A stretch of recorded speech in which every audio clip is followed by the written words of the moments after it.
Hola, hola, ¿qué tal? Buen día y buen domingo para todos en esta jornada soleada de Coparque. ¿Cómo estás, Mauri? Bien, ¿y vos? Muy bien, les damos la bienvenida a todos y a todas al único programa de ecología de la televisión argentina.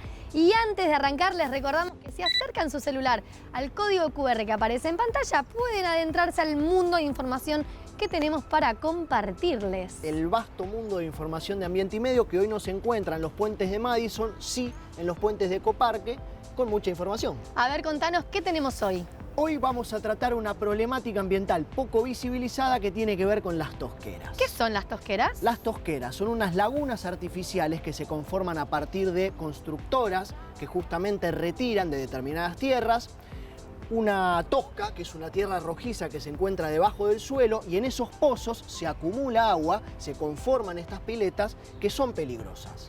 Una verdadera trampa mortal. Una verdadera trampa mortal, porque tienen un poder de abducción y tienen pisos muy resbaladizos que no permiten la fácil escapatoria de esas piletas y que lamentablemente provocan muertes. Una problemática muy importante en la provincia de Buenos Aires en general, en todo el país bastante expandido, pero en la provincia de Buenos Aires bastante... Particularmente. Sí. Bueno, yo tengo algo un poco más alegre para contarles. Me parece muy bien. Estamos acercándonos al fin de año, sí, acercándonos a las fiestas.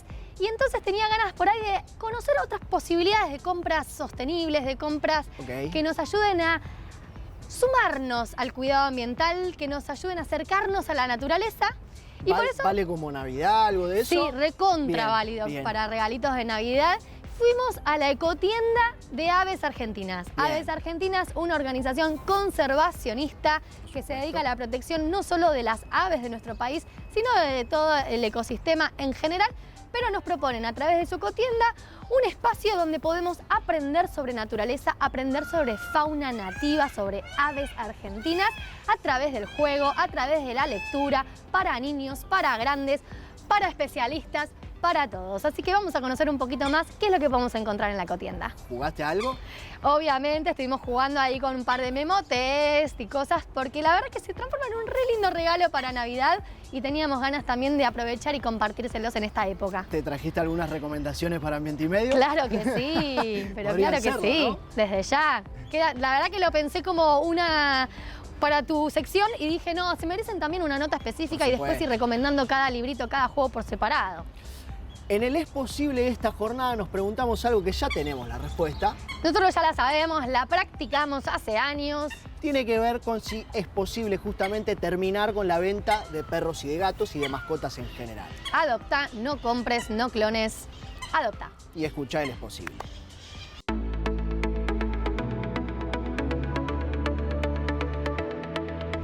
¿Es posible terminar con la venta de perros y gatos? La imagen de chicos reunidos frente a una vidriera, cruzando mirada con un cachorrito que apoyado en sus dos patas y moviendo la cola parece suplicar por un hogar, no nos resulta tan lejana.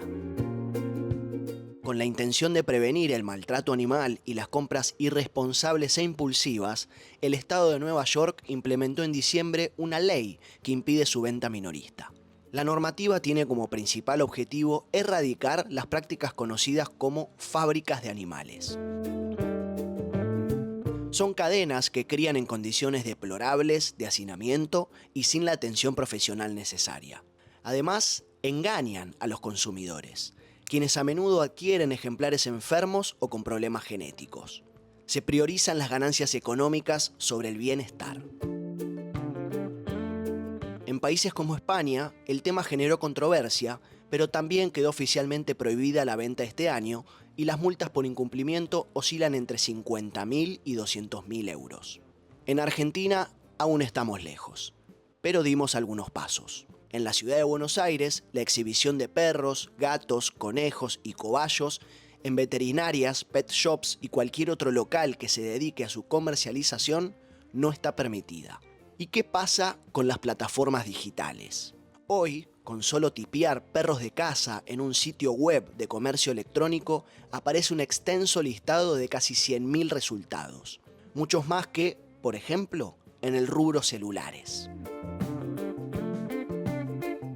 Con grandes pendientes en la mira de activistas y abogados para que dejen de ser tratados como mercancías, La tendencia creciente a la modificación de las regulaciones en distintas partes del mundo deja entrever un cambio cultural hacia prácticas más éticas. Se busca reducir el número de abandono y educar a los consumidores sobre la importancia de adoptar.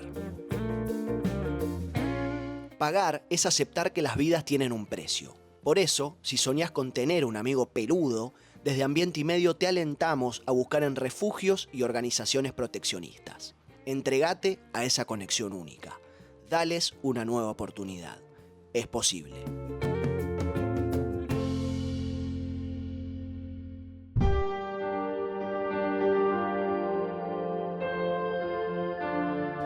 Dicen que no podemos proteger lo que no conocemos, y con la biodiversidad este dicho popular cobra particular importancia. En Argentina tenemos un tesoro increíble, más de 1000 especies de aves que cumplen roles esenciales dentro de los ecosistemas, pero muchas de ellas se encuentran en peligro por la pérdida de hábitats, el cambio climático, la contaminación y otras amenazas. Ahí es donde entra Aves Argentinas, una organización que lleva más de 100 años trabajando para proteger a las aves silvestres y sus ambientes. Su trabajo no pasa solo por la conservación y la investigación, sino también por la educación y la divulgación, porque entendieron que no alcanza solo con estudiar el problema. Para proteger realmente hay que involucrar a la gente.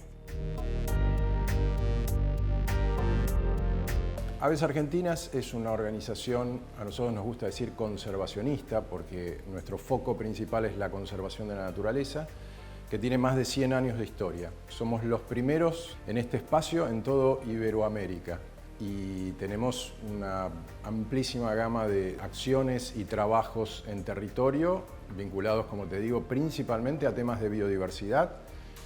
Tenemos una red de clubes de observadores de aves en toda la Argentina, en más de 80, que son un poco células de la institución. Son gente que de alguna manera monitorea las problemáticas ambientales que hay en cada provincia. Y después tenemos proyectos a gran escala de creación de parques nacionales, conservación de especies amenazadas, un departamento de educación muy fuerte. Llevamos adelante lo que es la Escuela Argentina de Naturalistas, por ejemplo, que es una carrera no formal a la cual accede muchísima gente vinculada al ámbito de las ciencias naturales en general.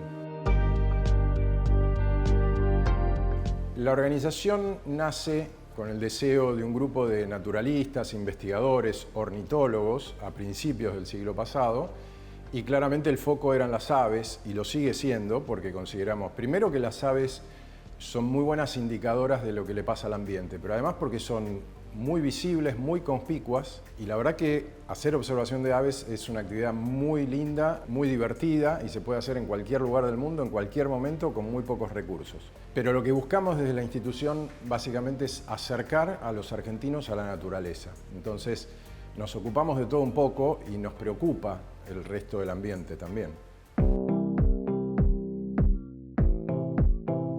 En nuestra institución tenemos la ecotienda hace más de 20 años. Empezó como una idea de un servicio a nuestros socios y a nuestra comunidad porque costaba mucho conseguir libros sobre naturaleza argentina en librerías convencionales. Con el tiempo se transformó en una verdadera fuente de financiamiento para nuestra institución. Como sabemos, el desafío más grande que tenemos las ONG es el de ser sustentables en el tiempo, y encontramos en esta posibilidad de ofrecer objetos y libros vinculados a la naturaleza argentina una manera de recaudar fondos para todos nuestros proyectos territoriales de conservación. El objetivo que tenemos con la ecotienda de Aves Argentinas es intentar agrupar la mayor cantidad posible de títulos que hablen de nuestra naturaleza, ya sean propuestas editoriales de nuestro país o a veces incluso de países vecinos que también incluyen nuestros ambientes. Y también queremos que la mayor cantidad de gente conozca estas obras, por eso tratamos de estar presentes en eventos, en ferias, no solo en Buenos Aires, que es donde tenemos nuestra tienda física, sino en todo el país, y de esa manera poder llegar al mayor público posible. Incluso tenemos nuestra tienda virtual, donde también pueden conocer todo nuestro catálogo entrando ahí. Cuando pensamos en libros de naturaleza, capaz pensamos en libros muy técnicos, de tipo más científico, apuntados a un público muy específico, o por supuesto que hay de esos, pero también hay muchos libros que están orientados a la divulgación o incluso libros que funcionan como manuales o como herramientas para identificar la plantita o el animal que estamos observando con el que nos encontramos en nuestro viaje. Además de libros que hablen específicamente de naturaleza, de animales o de plantas, hay también un montón de libros que tienen que ver con viajes a través de esa naturaleza, crónicas de viajes de primeros naturalistas, de personas que vivieron en nuestro país y se dedicaron a conocer el ambiente que los rodeaba y describirlo, como Hudson, por ejemplo, biografías de estas personas. Hay muchos libros que por ahí no son de animalitos o de plantitas, pero que tienen que ver con enamorarnos de otro lugar, capaz más literario, de la naturaleza que nos rodea. Además de libros, también tenemos otro tipo de productos como merchandising, que tiene que ver con poder llevar a tu ave favorita en la solapa del saco, por ejemplo, tazas, vasos y juegos, muchos juegos para que los peques puedan conocer a la biodiversidad de nuestro país a través del juego, que es la mejor manera de que les quede para siempre y que se enamoren también un poco de nuestros animales. No porque los animales de otros lugares del mundo no tengan mérito para que los querramos, por supuesto, pero está buenísimo que podamos conocer a los propios. Muchos de ellos solo viven acá y no son tan conocidos. Y si nosotros no nos ocupamos de conocer y cuidar nuestra biodiversidad, nadie más lo va a hacer. Así que los invitamos también a conocer nuestros juegos y poder maravillarse, divertirse y aprender. Y también tenemos iniciativas dentro de nuestros proyectos de conservación que tienen que ver con el desarrollo sustentable de comunidades. Y utilizamos el canal de nuestra ecotienda como un puente para que la comunidad general pueda conocer estos productos y adquirirlos. Un ejemplo puede ser la yerba mate KA, que significa cultivo amigo de las aves, que es una iniciativa que estamos desarrollando en la provincia de Misiones, en nuestro país, o también cestitas que tienen que ver con el trabajo artesano de la comunidad de Algarrobal en Chaco, que son iniciativas que buscamos fortalecer desde lo social como parte de nuestros proyectos de conservación en territorio. Tenemos iniciativas también vinculadas a la tienda que tienen que ver con el arte. Una de ellas es la Feria Nido, que es una feria donde abrimos nuestra sede social a todo público, invitando a más de 50 emprendedores que realizan obras de arte vinculadas con la naturaleza de nuestro país y las ofrecen al público en un formato feria muy lindo. La hacemos cada 3 o 4 meses, así que están todos invitadísimas a sumarse. Y bueno, esperamos en algún momento también poder llevar esta propuesta al resto del país. Para proteger a nuestros ecosistemas se empieza con algo tan simple como conocerlos y valorarlos. Y la ecotienda es un espacio pensado para acercarnos a este mundo. Un pin, una remera, un libro, un juego. Cada producto que sale de la ecotienda nos invita a aprender y a conectar con la biodiversidad desde un lugar más consciente. Es una forma de llevarnos un pedacito de naturaleza a nuestras casas, pero también de entender por qué es tan importante cuidarla.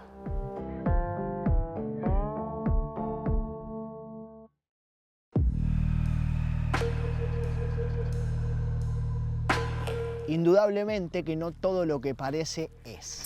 En torno a la problemática ambiental que abordaremos hoy, tiene la particularidad de no solamente parecer inofensiva, sino disfrutable, pero en realidad las tosqueras son peligrosas y mortales.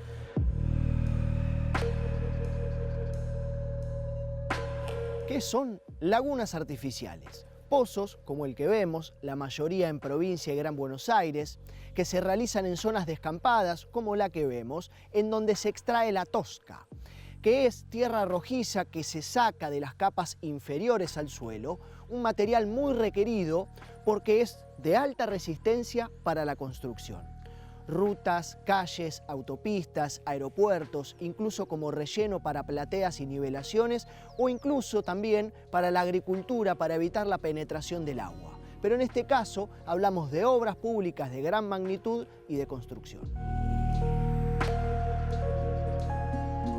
El problema surge cuando estos pozos, conocidos también como cavas o tosqueras, de 5 a 25 metros de profundidad, se llenan de agua.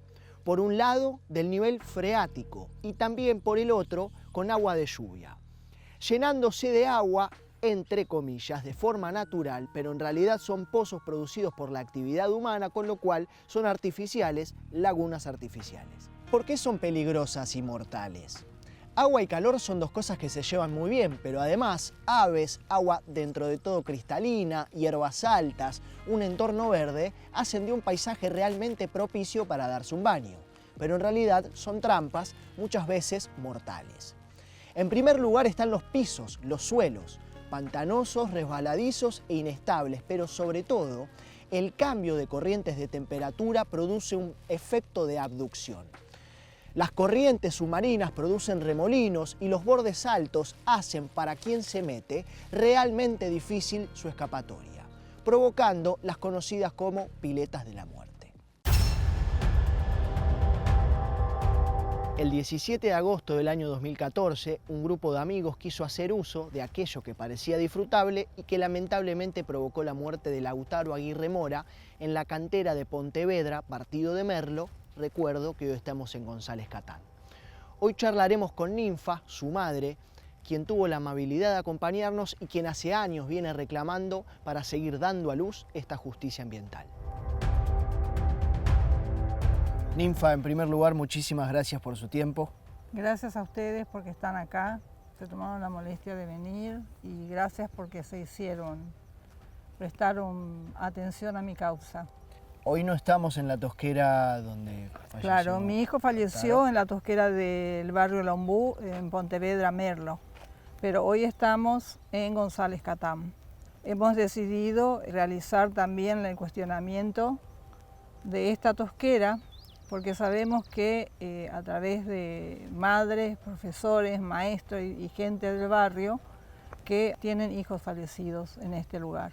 La realidad es que por lo general no se publica estos lugares porque son gente carenciada y por más que hagan denuncias, no se toman las denuncias y si la toman, no avanza. El fallecimiento de mi hijo es el primer caso que sale a luz, porque yo insistí mucho. Insistí mucho desde un principio con las denuncias, con madres que se negaban a dar la cara, que me decían que me vaya a mi casa a descansar tranquila y que dejara de hacerlo, que no valía la pena. Y yo a pesar de todo eso seguí adelante mi causa y dije, bueno, si nadie me acompaña, lo voy a hacer yo sola. Lo que se logró es realizar el saneamiento de este lugar y ya se cumplieron los 10 años del fallecimiento de mi hijo. Esto se logró con la lucha que hemos tenido. A raíz de eso, con las personas que me acompañan siempre, que me acompañaron siempre, me propusieron si quería seguir la causa, pero con otros lugares de Tosquera. Y bueno, esta es la primera. Empezamos por acá porque es la que está más cercana y la que tiene más historia de accidentes ocurridos en este lugar. Ahogamientos, desapariciones y todo lo que se da por estos lugares. Además de justicia, obviamente, ¿qué es lo que usted reclama en torno a las tosqueras? En principio que se cierren, pero si no fuera así... No, el ideal sería cerrarla. Obviamente. Ellos dicen que no se puede cerrar, bueno, tienen todo una problemática para que no lo cierren, pero no es así. Se puede tapar, solo que hay que trabajarlo.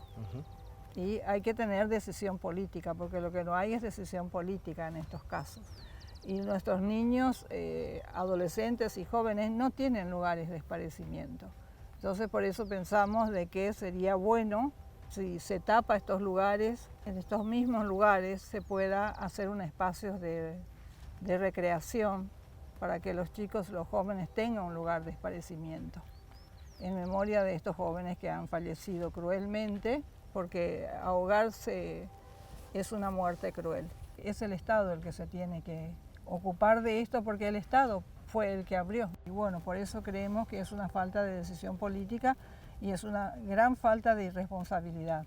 Porque si vos tenés una pileta en tu casa de fin de semana, se te ahoga una criatura ahí, te van a hacer un juicio, te van a cobrar y te van a mandar preso. Y ellos te dejan semejante pozo, lo que ven acá, llena de agua, y lo dejó ahí. Eso es desidia del Estado para con la población, cualquiera sea el partido político que esté. Ahora espero que Dios ayude y que también se empiece a trabajar este tema acá. Y que siga, que haya madres que se animen a dar la cara también, que dejen de ocultar lo que le pasó. Ninfa, muchísimas gracias por su tiempo, por su predisposición, por acompañarnos y permitirnos justamente hacer esta nota, así que muchísimas gracias. Gracias a ustedes por estar acá. Muchas gracias.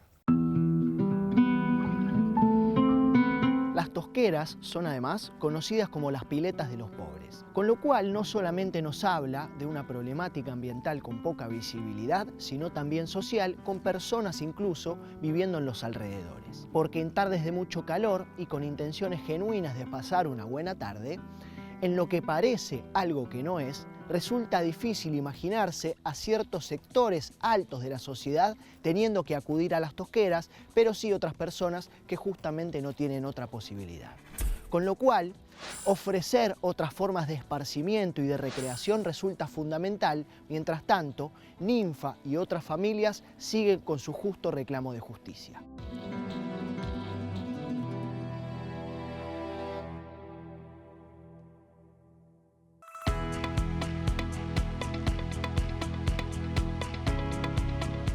Pregunta para hacerte. A ver. ¿Alguna vez te pusiste a pensar cómo sería el mundo sin nosotros? La verdad que sí. La verdad que da intriga, ¿no? Porque lo hemos copado todo. Como la humanidad lo copó todo, invadió todo. Entonces me hago preguntas de cuál sería el animal que prevalece, cuál sería la planta que también haya copado más que otras y haya invadido más que otras. La verdad que es una pregunta que uno está bien hacerse. Por supuesto que sí, pero en general esa pregunta surge a partir de qué pasaría si nos extinguiéramos. Ok, ese panorama ya no me divierte tanto. Ese panorama no está tan bueno porque por ahora tenemos deseos de continuar en la vida, pero lo que sí se preguntó un japonés, Akira Miyawaki, un botánico japonés, fue qué pasaría, qué hubiese pasado en el mundo y en la naturaleza si no hubiésemos existido nosotros, los humanos. Así que hoy la respondemos un poco en el informe. Qué intriga, veámoslo bien. Bueno, yo voy a continuar una nota que ya habíamos arrancado con Quero Ecovasos, hablando de cómo reemplazar a los vasos descartables de distintos espacios, y nos traen una propuesta bastante particular para las cafeterías. ¿Viste cuando vas y te compras el cafecito para llevar? Sí. Bueno, ahí te llevas un descartable, Sí. siempre, a menos que lleves tu propia taza. Que no es lo que ocurre habitualmente. No, pero también lo fomentan con Trae tu taza, que ahora lo vamos a ver en el informe, Bien. pero es una propuesta para poder llevarnos el café para llevar en un envase reutilizable que podamos devolver en otras cafeterías. Así que me parece una gran propuesta. Importante para este boom del café que está habiendo últimamente y sobre todo para los amantes del café como quien te está hablando en este momento. Exactamente. Y además tenemos una entrevista. Si uno piensa en un o una política, probablemente se te venga a la cabeza. Aparece ella, sí. Porque ha siempre estado en la primera plana y tiene que ver con Graciela Camaño, que hoy nos visita y que por supuesto tiene mucho que ver con lo ambiental, así que sin más, los invitamos a escucharla. Es abogada, especialista en Derecho Ambiental, exdiputada nacional, no necesita mayores presentaciones, pero sí expresarle nuestra alegría de recibirla en Ambiente y Medio a Graciela Camaño. Gracias, gracias a ustedes. Tengo muchos proyectos de los cuales me gustaría hablar con vos, pero me gustaría antes arrancar preguntándote cuándo es que nace, surge tu interés por lo ambiental y lo que significa seguramente el arduo trabajo de instalar estos temas en la política nacional. Bueno, yo creo que yo pertenezco a una generación que miró el ambiente de otra manera, ¿no? No te olvides que yo era niña adolescente en el año 72, cuando se discute por primera vez la cuestión ambiental en el seno de Naciones Unidas. Y eso tiene un correlato con lo que estaba pasando en el mundo, una guerra de Vietnam que había utilizado agroquímicos, no para matar personas, sino para afectar cultivos. Y todo una suerte de boom en materia de agroquímicos que generó esa obra maravillosa que se llama Primavera Silenciosa y que fue altamente inspiradora para mi generación. Y también lo que fue el Mayo francés, que ya lo vi de más niña, pero que fue una suerte de grito juvenil respecto no solamente a las igualdades, sino también y fundamentalmente al ambiente. Pero sin dudas, creo que los años y tener nietos me llevó a volver a buscar mis viejos libros y a proponerme militar la causa ambiental, militarla con conocimiento, no discutir si no conozco las cosas y tratar de, bueno, divulgar, ¿no? Y las redes te ayudan mucho, más allá de que en mi responsabilidad como legisladora presenté muchos proyectos y muy interesantes y bueno, esto que vos decís, es duro de roer el hueso. ¿Cómo se superan los altibajos de pasar de tener media sanción en la Cámara de Diputados por la ley de agujero azul a ahora tenerla en el Senado esperando un dictamen en una biodiversidad marina nacional que necesita protección y que es difícil de conseguirla? Yo lamento que no se comprenda la importancia que tiene esa zona de reserva, ¿no?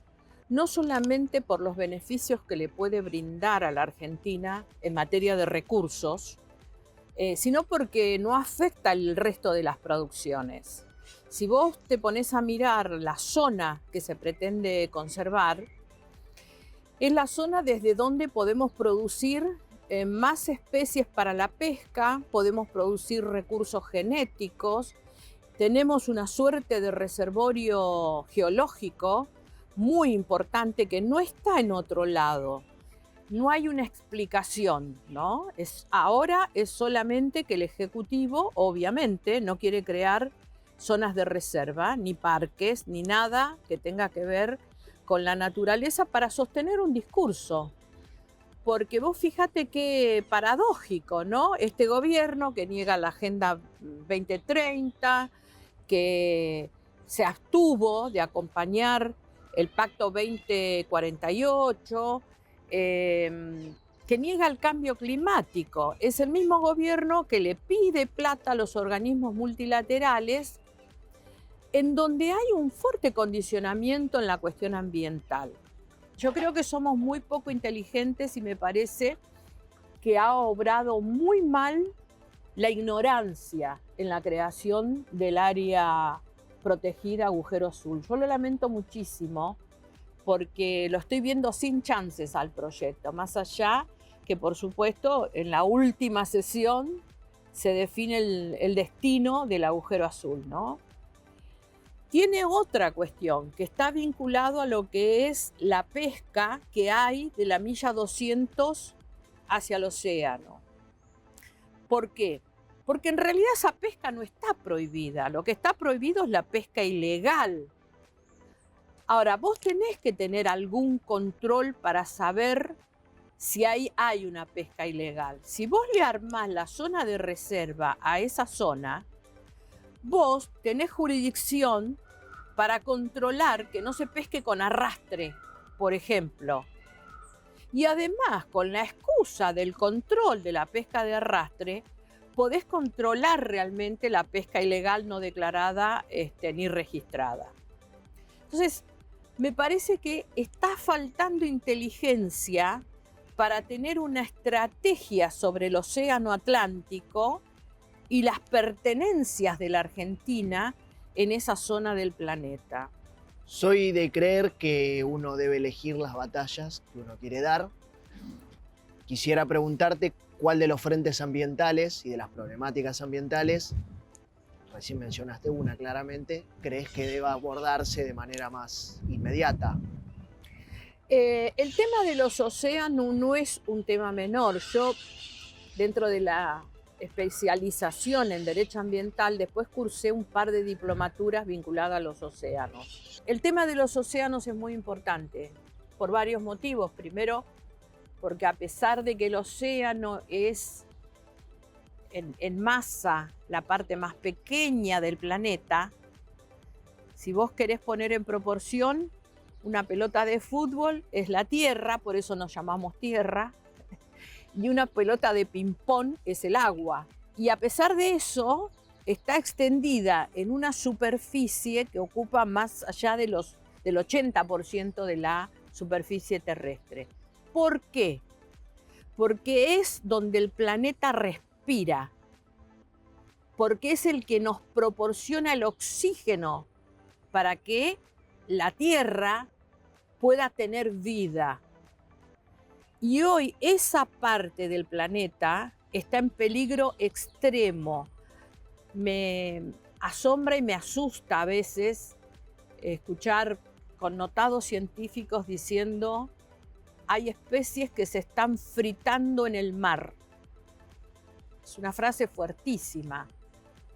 O, por ejemplo, mirar la controversia jurídica que hay en torno a estados que están desapareciendo por el agua que los invade. Entonces, me parece que no nos estamos dando cuenta que la contaminación que le proporcionamos a los mares es tal que provocamos no solamente un calentamiento de las aguas, sino que provocamos una desoxigenación, y eso es temible. O sea, y lo estamos viendo, o sea, nosotros estamos viendo los episodios de la naturaleza con este cambio climático que cambió el ciclo climático de manera absolutamente violenta, a una velocidad muy grande. Bueno, eso es lo que estamos viendo. Cada vez que haya un episodio climático, la gente va a empezar a ver que efectivamente el tema es serio. Bueno, ahí agarro una frase de mi hija, que un día mirando orcas, estuvimos como 3 días, las orcas no aparecieron al día siguiente, y mi hija con mucha paciencia dice, bueno, vámonos, que acá la naturaleza manda. La naturaleza manda. La naturaleza nos va a enseñar que es necesario mirar la naturaleza de otra manera. Muchísimas gracias, Graciela, por haberte acercado. Gracias a vos. Y nosotros, como siempre, seguimos con más Ambiente y Medio.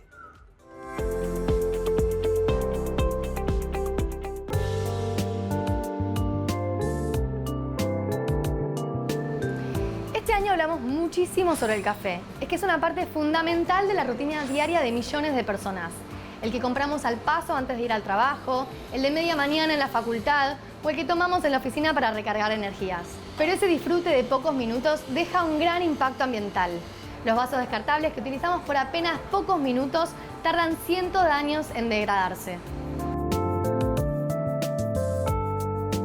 En un mundo donde domina el takeaway, la compra al paso o el delivery, abandonar los descartables por completo parece un desafío monumental. Sin embargo, existen iniciativas que buscan cambiar esta realidad con compromiso y creatividad.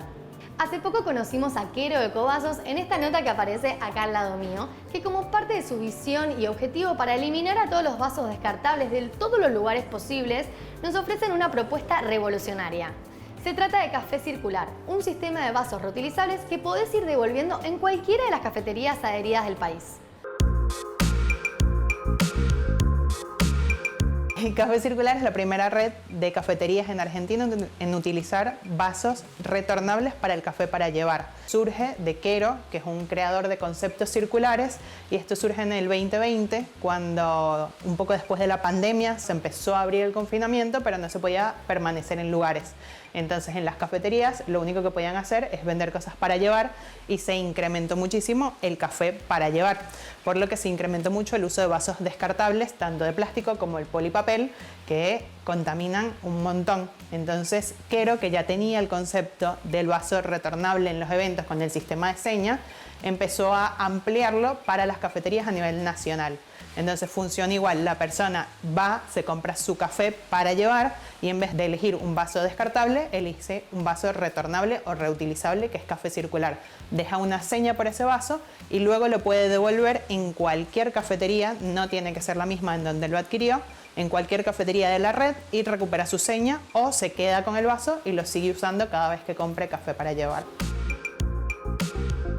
La red de Café Circular está en toda Argentina, o sea, tenemos desde Capital hasta Buenos Aires, hasta el Chaltén, Bariloche, tenemos en Salta, o sea, está en toda Argentina. Uno de los lugares en donde más socios hay de la red es en Córdoba, tanto en la capital como en pueblitos o en otras ciudades de Córdoba. Todos los usuarios pueden conseguir las cafeterías en un mapa que está virtual en la web de Café Circular, y después, para devolverlo, también el vaso tiene un QR que lo escanean y ahí les va a salir el mapa de la ubicación de todas las cafeterías que están adheridas y dónde lo pueden devolver. Café Circular tiene varios beneficios. Primero, para las cafeterías es un ahorro para ellos porque no tienen que estar comprando vasos descartables, sino que usando los vasos de Café Circular, los retornables, se ahorran ya sea la compra, luego cómo los desechan o toda la gestión del vaso.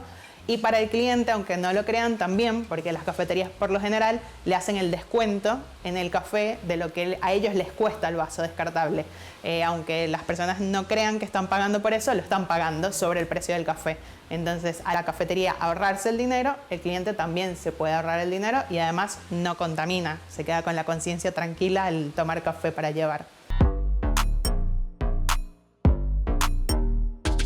Para las universidades está muy bueno porque la universidad ya tiene una comunidad propia de estudiantes que siempre están consumiendo café. Entonces, en vez de estar generando un vaso descartable cada vez que van a consumir café, la misma comunidad ya tiene sus vasos que se los quedan, los tienen en las aulas, en los salones, y si no lo tienen lo pueden ir devolviendo en la barra, en la cafetería, y cada vez que van a pedir un café, piden su vaso reutilizable, lo usan, lo devuelven, se lava y así. Pero ojo, también podemos eliminar los vasos descartables si llevamos nuestra propia taza reutilizable, y Café Circular lo sabe y lo fomenta. Quero es un creador de conceptos circulares y con la movida de Café Circular surge este año la movida o el día Trae tu taza, que lo que busca es incentivar o educar a las personas a estar con su envase reutilizable cada vez que vaya a comprar. Entonces fue un día en donde las cafeterías que se adhirieron a la movida, fueron muchas de Café Circular y muchas que no pertenecen a Café Circular, daban un café gratis a todas las personas que se acercaran con un envase reutilizable. Podía ser su taza de su casa, un vaso térmico, podía ser un vaso de Café Circular, cualquier envase reutilizable para contener el café que iban a tomar, la cafetería se los daba gratis para incentivarlos a que lo siguieran haciendo durante todo el año. A partir de que surge Café Circular, hay cafeterías que se adhirieron y pasaron a ser 100% circulares. Es decir, nosotros no obligamos a la cafetería cuando se adhiere a dejar los vasos descartables desde el inicio, sino que por lo menos tenga la opción de ofrecer, ¿quieres un vaso reutilizable o un vaso descartable? Y hay cafeterías que, viendo los beneficios y la movida de las personas que se fueron entusiasmando, pasaron a ser 100% circulares. Es decir, en esas cafeterías ya no existe el vaso descartable. La idea de Café Circular es crecer mucho y que la mayor cantidad de cafeterías se adhieran y empiezan a ofrecer vasos retornables o eliminar los descartables para siempre, y también invitación a las personas a que cuando se acerquen, si no se los ofrecen, por lo menos lo pidan para que la cafetería también tome conciencia de que las personas quieren ese cambio del descartable al reutilizable. Propuestas como Café Circular nos demuestran que existen soluciones viables e implementables para disminuir el impacto ambiental, pero necesitan de un ingrediente esencial para poder funcionar: nuestro compromiso como consumidores. Si no usamos estas herramientas, si no pedimos nuestro café circular o traemos nuestra propia taza, estas ideas no pueden consolidarse como el camino hacia un consumo más responsable. Es hora de asumir el rol clave que tenemos como consumidores y apoyar este tipo de iniciativas, porque como no nos vamos a cansar de repetir nunca, cada elección cuenta, y con pequeños gestos, aunque sea devolver un vaso reutilizable, podemos generar un gran impacto en nuestra lucha contra la crisis del plástico y la basura. Quédate que todavía hay más Ambiente y Medio.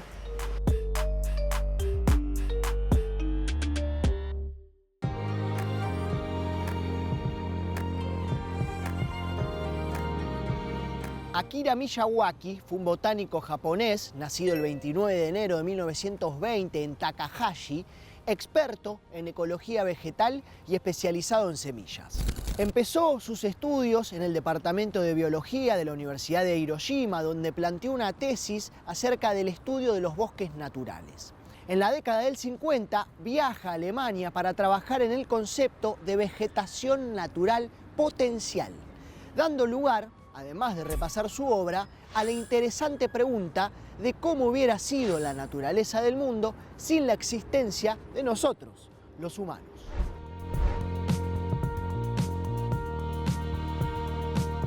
Repetimos, vegetación natural potencial.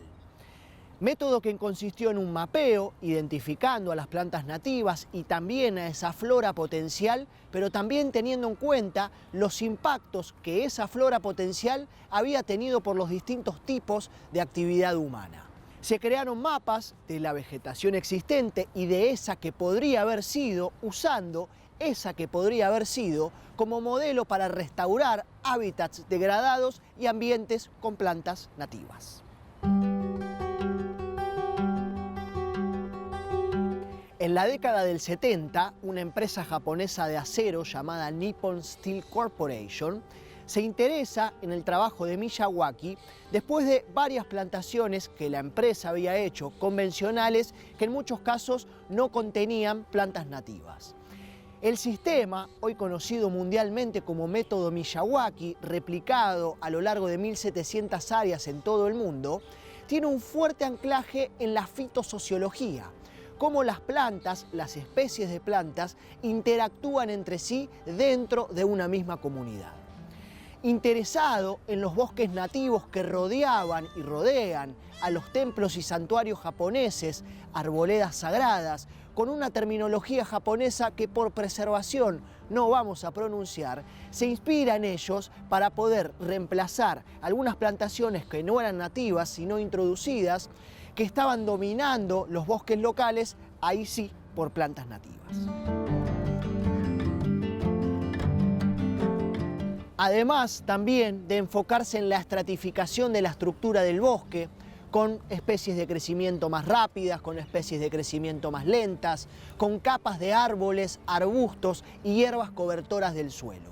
Así es como este botánico japonés se convierte en referencia mundial, ¿por qué no para nosotros referente ambiental?, en lo que respecta a la restauración de tierras degradadas. Comenzando un legado que a día de hoy continúa con miles de proyectos que buscan revertir y combatir el cambio climático, como por ejemplo ocurre en Chile. Los bosques Miyawaki son bosques nativos de crecimiento acelerado y tienen esa particularidad maravillosa y que nos viene muy bien al ser humano, que tenemos tiempos bastante cortos dentro del contexto de lo que es la naturaleza. Frente a esa metodología nosotros podemos entonces ver crecer un bosque nativo. Justamente estoy en un bosque Miyawaki ubicado en Pirque, en el Valle Central de Chile, con un contexto de clima mediterráneo y con un bosque esclerófilo de referencia. Esclerófilo significa hoja dura. Intentamos imitar esa condición del suelo de ese bosque, de este bosque, ¿cierto? Y también el pool de especies que componen a ese bosque. Acá, en este espacio, hay cerca de 800 plantas, en 300 metros cuadrados aproximadamente, corresponden a aproximadamente 40 especies diferentes, que por supuesto no son todas árboles, eso también es importante. Los bosques Miyawaki no se componen solo de árboles. Un bosque está compuesto de árboles, arbustos, herbáceas, trepadoras. Intentamos imitar, eso sí, y esto es importante, el bosque en su condición madura, en su condición final. Entonces así es que se logra gestar algo lo más parecido a esos bosques ya exuberantes que a uno tanto lo maravillan, ¿cierto? Y en particular, entonces, como les decía, aquí en Pirque el bosque esclerófilo fue nuestra referencia y nosotros aquí, de parte de Bosco, ya hemos hecho alrededor de 54 bosques Miyawaki en Chile.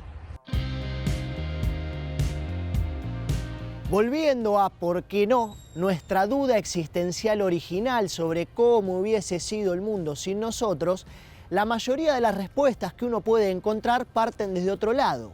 No cómo hubiese sido sin nosotros, sino cómo sería si dejáramos de existir. Hay un libro llamado The World Without Us, El mundo sin nosotros, que se plantea pura y específicamente esto. Y tal como tuvimos una pequeña muestra en el confinamiento por la pandemia del COVID, efectivamente los cielos se tornarían más azules, las aguas se limpiarían, los animales acapararían más espacios y los ambientes reverdecerían. Y tal como si no hubiese existido esa casualidad o causalidad científica que nos dio la razón de ser, los ecosistemas serían más variados, los glaciares serían más grandes, los desiertos serían más secos y las selvas y los bosques serían más biodiversos porque básicamente no hubiesen existido los impactos de la actividad humana y por ende la degradación. Como al menos por ahora no pretendemos abandonar este mundo, aunque algunas decisiones gubernamentales y empresariales no parecieran ir muy en son de lo que digo, el método Miyawaki nos invita primero a la reflexión y segundo a tener a mano una herramienta loable y noble para enfrentarse a este problemón.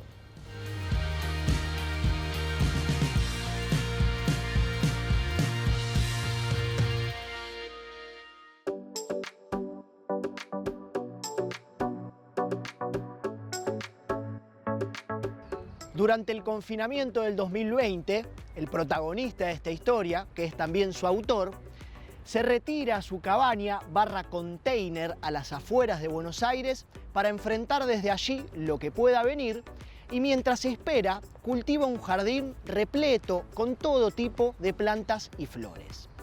Su pasión y su amor por la naturaleza lo llevan a indagar sobre el pensamiento científico, sobre el nacimiento de la botánica y las grandes expediciones europeas del siglo XVIII. Además de rememorar a su familia, la cual ha sido despojada de cuajo de sus raíces de Tagliapuzzi, Chile, por la dictadura de Pinochet. Se trata de una historia de la vida cotidiana, pero también de las tragedias colectivas que nos acechan. El Tercer Paraíso es una novela híbrida, poética, catalogada como sin género, de Cristian Alarcón, un escritor chileno, ganador del premio Alfaguara 2022, y que tiene 3 capítulos divididos en subcapítulos muy cortitos, cada uno de ellos, de 1 o 2 páginas, en donde primero nos habla de su niñez, sus padres y sus abuelos antes de que él naciera, también de su presente y por último de los grandes botánicos. Pero sobre todo lo que nos cuenta es que lo sencillo, lo simple, lo pequeño, ese paraíso personal que construimos es al final y en última instancia lo que nos salva. Última instancia, se dice, pero más o menos quedó lo que quise contar con El Tercer Paraíso de Cristian Alarcón y lo que además quiero contar es que es una recomendación recomendada por una institución de este programa, que es la productora general Nora Trumper, a quien queremos un montón y fue la verdadera artífice de que hoy estemos recomendando esto. Bueno, así que ya saben, tienen lectura recomendada para el verano. Sí, exactamente. Y así nos despedimos un día más en el Ecoparque con este hermoso programa que nos encanta hacer y compartir con ustedes. Porque somos Fundación Ambiente y Medio, hacemos y creamos periodismo y contenido ambiental y con mucho gusto los veremos el domingo que viene. Hasta la Chao. próxima.